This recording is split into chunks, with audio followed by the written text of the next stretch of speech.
গানের জগতে এমন কিছু শিল্পী আছেন যারা কেবল সুরের কারিগর নন, হয়ে উঠেছেন একটি যুগের প্রতীক। তেমনই একজন বব মার্লে, যিনি একজন সুরকার, গীতিকার, কণ্ঠশিল্পী ও গিটার বাদক, প্রযোজক, যার গানের মূল কথা ছিল মনুষ্যত্ব বা মানুষ, মানবতার কথা, সামাজিক ন্যায় আর সুবিচারের কথা বলেছেন আজীবন। বব মার্লের গানে ছিল অবহেলিত আর বঞ্চিত মানুষের অধিকার, বর্ণবাদী প্রথার বিরোধিতা, নিপীড়িত আর খেটে খাওয়া মানুষের জন্য গান গেয়ে সারা বিশ্বে পরিচিত পেয়েছিলেন। গানে জনগণের নানা ক্ষোভ ও সমস্যার কথা বলে মন জয় করেছিলেন অসংখ্য তরুণের। তার গানে এমন কিছু ছিল যা শ্রোতাদের দুঃখ কষ্ট ভুলিয়ে দিয়ে সুরের তালে নেচে উঠতে বাধ্য করত। জ্যামাইকান এই শিল্পী বিশ্ববাসীকে দেখিয়ে দিয়েছেন গানও হতে পারে প্রতিবাদের ভাষা। অনেকেই মনে করেন তিনি তৃতীয় বিশ্ব থেকে উঠে আসা প্রথম superstar. Buffalo soldier in the heart of America গানটি আজও যেমন জনপ্রিয়, তেমনি এর কারিগর বব মার্লে সঙ্গীত ভুবনের এক উজ্জ্বল নক্ষত্র। 1945 সালের 6 ফেব্রুয়ারি জ্যামাইকার সেন্ট অ্যানের 9 মাইলের এক বস্তিতে জন্মগ্রহণ করেন মার্লে। পারিবারিক নাম রবার্ট নেস্টা মার্লে। তার জন্মের সময় দেশটি জুড়ে সব ক্ষেত্রেই অস্থিরতা ছিল। শ্বেতাঙ্গ কৃষ্ণাঙ্গ বিভেদের কারণে সংঘাত ছিল নিয়মিত ঘটনা। কৃষ্ণাঙ্গ মা ও শ্বেতাঙ্গ বাবার কারণে ছোটবেলা থেকে তিনি সাদা কালো দ্বন্দ্বে ভুগেছেন। মার্লে সব সময় কৃষ্ণাঙ্গদের পক্ষে, মানবতার পক্ষে গান গাইতেন। বিশ্বের বিভিন্ন স্থানে কালোদের উপর চলতে থাকা বর্ণবাদী নির্যাতনের বিরুদ্ধে অবস্থান নিয়েছিলেন তিনি গানের কথা ও সুরের মাধ্যমে।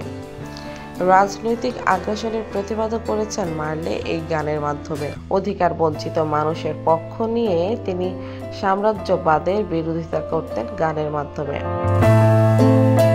তৃতীয় বিশ্ব থেকে উঠে আসা স্টার বব মার্লে অনবদ্য সৃষ্টি no woman, no cry, get up stand up, buffalo soldier, one love, black progress দখল করে নিয়েছে সবার মন।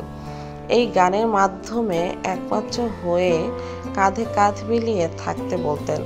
গানে গানে বলতেন ঐক্যের কোনো বিকল্প নেই। প্রতিবাদের ভাষা হিসেবে বব মার্লে গানকে ব্যবহার করলেও মানুষকে উজ্জীবিত করতে তার কিছু বিখ্যাত উক্তিও ছিল। উঠো, দাঁড়াও, দাঁড়াও তোমার অধিকারের জন্য, কেউ না আমাদের মানসিকতাকে আমরাই মুক্তি দিতে পারি। তোমার স্বপ্নগুলোর কবর দিও না, দাঁড়াও, যুদ্ধ করো, বাঁচো। মার্লে ফুটবল খেলতে ভালোবাসতেন। তার একটি উক্তি ছিল, ফুটবল স্বাধীনতা, একটি পুরো বিশ্ব। আমি এটা খেলতে ভালোবাসি, কারণ ফুটবল খেলতে অনেক দক্ষ হতে হয়। তিনি যে কোনো চুক্তি করার সময় শর্ত দিতেন, তিনি যখনই চাইবেন তখনই যেন ফুটবল খেলা যায় এরকম ব্যবস্থা রাখতে। আর ফুটবল খেলাই তার কাল হলো। 1977 সালে ফুটবল খেলতে গিয়ে ডান পায়ের বুড়ো আঙ্গুলে হালকা আঘাত পান তিনি। আঙ্গুলের ক্ষত না শুকিয়ে আরও বাড়তে থাকে। চিকিৎসক পরীক্ষা করে সেটা ক্যান্সার হিসেবে শনাক্ত করেন। তবে তার অসুস্থতার খবর সাধারণ মানুষকে জানতে না দিয়ে তিনি তার কাজ চালিয়ে যেতে থাকেন। 1979 সালে একটি সফল ইউরোপ সফরের পরপরই জ্যামাইকায় তিনি প্রকাশ করেন সারভাইভাল শিরোনামের একটি অ্যালবাম। 1980 সালে সফলতার চূড়ায় থাকা ওই সময়ে তিনি যুক্তরাষ্ট্রে সফর শুরু করেন এবং মেডিসন স্কয়ার গার্ডেনে তিনি 2টি শো করেন।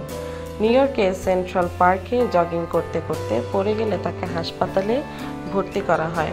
এর আগেই শনাক্ত হয় ক্যান্সার মস্তিষ্ক সহ সারা শরীরে ছড়িয়ে পড়েছে। নিয়মিত একটি হাসপাতালে 1981 সালের 11 মে মাত্র 36 বছর বয়সে থেমে যায় মার্লের কণ্ঠ। সারা জীবন তিনি ছিলেন সংগ্রামী এক শিল্পী। জীবন ঘনিষ্ঠ গান গাইতেন বলে তিনি পেয়েছেন আকাশ ছোঁয়া জনপ্রিয়তা। বব মার্লে অ্যান্ড দ্য ওয়েলার্স অ্যালবামকে 1999 সালে 20 শতকের সেরা অ্যালবাম নির্বাচিত করে time magazine. Get up and stand up 60 ও 70 দশকে বিভিন্ন দেশে উত্তল জাতীয়তাবাদী ও সাম্রাজ্যবাদ বিরোধী আন্দোলনে বিদ্রোহী মানুষের বুকে সাহস জুগিয়েছে এই গান। এরপর অনেক বছর পার হয়ে গেল, এখানে গণমানুষের কাছে তিনি পরিচিত নাম, গানের ভুবনে কিংবদন্তি শিল্পী। সত্যিকার অর্থে বব মার্লি ছিলেন কেবল একজন শিল্পী নন, ছিলেন একজন বিপ্লবী আত্মা। তিনি প্রমাণ করেছেন গান হতে পারে সচেতনতার হাতিয়ার, গান হতে পারে ভালোবাসার সেতু বন্ধন। তার কণ্ঠ থেমে গেছে, কিন্তু তার বার্তা আজও প্রতিধ্বনি হয় বিশ্বজুড়ে বঞ্চিত নিপীড়িত প্রত্যেক মানুষের হৃদয়ে।